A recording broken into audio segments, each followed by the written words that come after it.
Hey guys, welcome back to Helium Lemon 15, or rather, I am Helium Lemon 15, and welcome back to Jimmy and the Pulsating Mass. Continuing on with the central hub, although not that kind of hub. Okay, never mind. That was a risky joke, but I don't know, I still wanted to make it. Um, the train hub. Yeah, that's clearly. So, moving on, we're fighting sentry drones. Which is only... It's only interesting up to a point. I mean, like, oh, it's like Earthbound, we're fighting technological enemies. I mean, obviously, like, the more interesting enemies in the game have been, like, the not technological ones. Oh gosh, do I need water? I think I'm fine. Walking by all the machines sure feels like Star Wars, whatever. There's endless clones of machines. So these you might recognize these like emergency escape pods from earlier in the game. Like the very second or third like area that we ever visited. Well, fourth or fifth, maybe more like, was called the Iron Flamingo. You're probably not aware that it was called unless I explained it in that video, but it was the area immediately after we fought the, like, mutated queen bee and had our first, like, you know, nightmarish sort of boss fight of the game. Which, speaking of which, there's still so many, like, nightmare bosses and nightmare dungeons that we have to go back and do. I just don't know if I'm high enough level to do them yet. But yeah, if you're paying attention, there was the Steel Pelican, the Silver Goose, and I like that Casey came up with a whole bunch of ships that were, you know, something metal and a type of bird.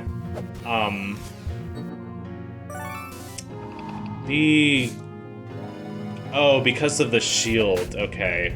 So get rid of that one, get rid of the med bot, because that's what we're calling it. And then the trickiest one to take care of is the counterbot. Thank you for putting up that physical shield. Being very annoying. So let's do something magical.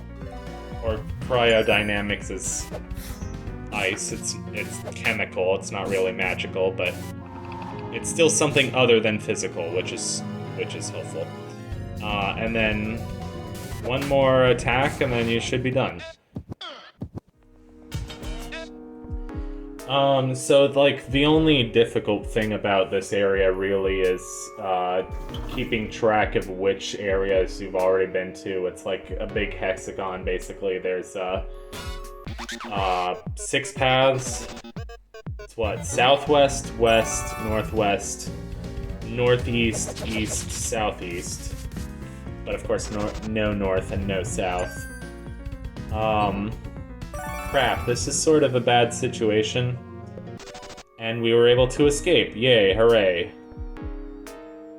I think we will... There is actually an optional fight on the Iron Flamingo. But speaking of optional fights, we still haven't beaten imaginary numbers, which pisses me off, but eventually we're going to get around, and that may or may not be the next thing we do. Actually, what is the next thing we do after this? Because we're at the central hub. We're getting pretty close to the end game.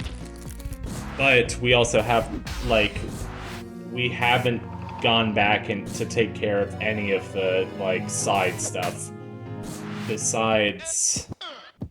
Let's see, we did Turnbuckle's dungeon, that was technically an optional dungeon, and we did Abizel's thing. Abizel's realm, or whatever, the dreamland that was in the snow version of the woods. And then, you know, you went into, like, the Upside Down from Stranger Things, except it was really much more like a Silent Hill level. With like the meat hooks and the empty beds and like the clocks and all the snow and the weird like dragons. Anyway.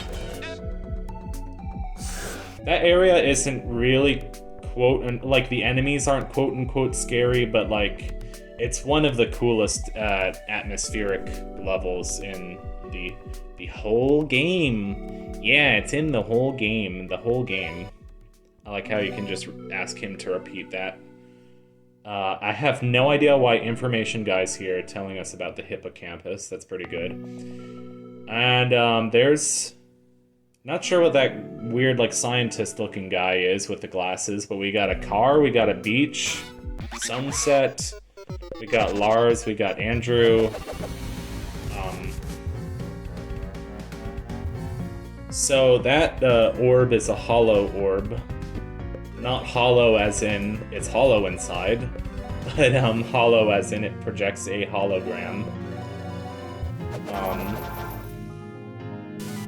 Anyway, I am uploading this on the same day that I finished Freddy Fish 5, which was a pretty fun game. Not my favorite Freddy Fish game, but certainly an enjoyable experience. I also just got back to Baltimore yesterday and technically start school tomorrow. And I just finished binging a playthrough of Ukulele. And I sort of have lots of feelings about that, but I don't really want to get into that right now. Jerry, you said you would visit. Miss you. So dark. End of transmission. It's unclear what really happened to Grandma, whether, or Gammy, I should say, whether she got, like, put inside a machine against her will, or... Anyway, I like the camera that's like a crotch cam of somebody playing video games, and I like how there's a newscaster, because there's no real other references to a world outside. Or at least, like, you know, television and news, and, I mean, Jimmy doesn't show any signs of watching the news. I don't know, I don't really watch the news, but, like, my parents watch the news, and the news is on whenever I go into, like, a restaurant or whatever. I don't know.